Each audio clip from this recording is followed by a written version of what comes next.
Hi, this is Nicholas Bell with Ion Cinema, here to review Cutthroat City, the third narrative film directed by RZA, who's now being credited as The RZA, which will be distributed August 21st, 2020, courtesy of Wellgo USA Entertainment. This has clearly been a labor of love for RZA, who has been developing the feature since 2014 with screenwriter P.G. Kushieri. Originally, Reginald Hudlin, who of course was behind a lot of 90s black classics, including House Party and Boomerang and The Distinguished Gentleman, to name but a scant few, is no longer attached. As reflected in RZA's two previous films, he's got great connections, and it shows. There's a phenomenal cast that proliferates this film that runs a little bit over 2 hours.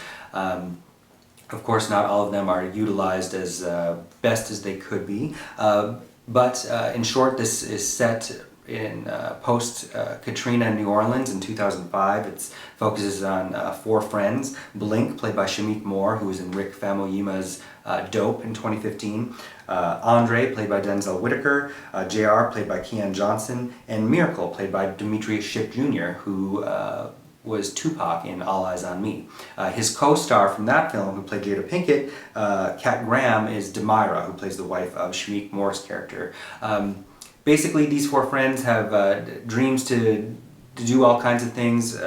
Blink is, he wants to be a graphic, he's a comic book illustrator. There's a very clunky interview he has to work for a publication. Joel David Moore plays the interviewer, who's isn't able to work that dialogue very well. Anyhow, Katrina happens, Blink's dreams are dashed, him and his wife are unable to get FEMA relief due to them being in the 9th Ward, and of course one of the major themes of this is the corruption going on with bureaucratic governmental agencies, rampant racism that is reflected in, of course, what happened in post-Katrina New Orleans. All of those are things wrapped up, sometimes a little too much on the nose. Basically, his four friends decide that they need to do something to get their own kind of relief, so they visit Demira's cousin, played by T.I., cousin Bass, who's kind of is the criminal underlord of the 9th Ward, and he has them go rob a casino, which of course they do. Things do go awry, and Denzel Whitaker's character is killed. In the newspapers it says that they got a lot more money than they really did, and T.I. said, "I want the money that it says you have in the newspapers, and if you don't get it to me, I'm going to kill you." And then there's a large there's a whole kind of labyrinth of characters we're introduced to as they struggle to figure out how to move forward, the three surviving friend members. Because of that robbery, there's a corrupt councilman played by Ethan Hawke, who has involved the policeman played by Isaac Gonzalez. Isaac Gonzalez has connections to Shameik Moore's character because they went to school together. There's Rob Morgan playing an undercover officer. Wesley Snipes is playing Shameik Moore's father.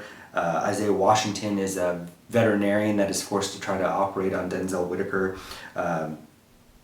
So there's a very impressive cast at work here. It's just that none of them seem to work cohesively together. Oh, and then Terrence Howard, of course, plays the Saint, who's kind of a nemesis of T.I., but also, if we're really looking into the Wizard of Oz themes that are peppered throughout, he's really kind of the wizard behind the scenes there, and these three men need him to intervene with T.I. in order to be able to go home again, which of course they're able to do, only to rob a FEMA agency and then get caught doing that.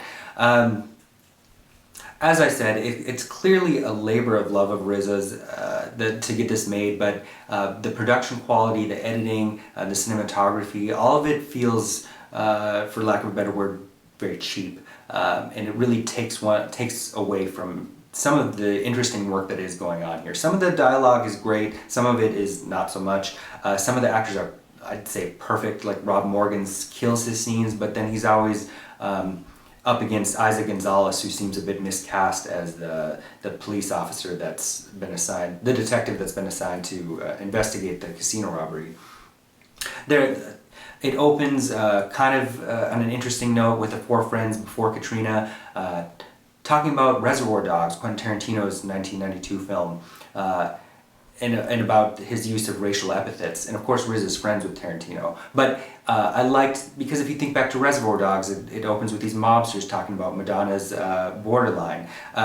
There's interesting things there. Of course, I was recalling Paul Schrader's debut Blue Collar and those people's robbery of a union office and the incorrect publication of the actual funds that were stolen. And so there's just a lot of interesting elements that don't really work here.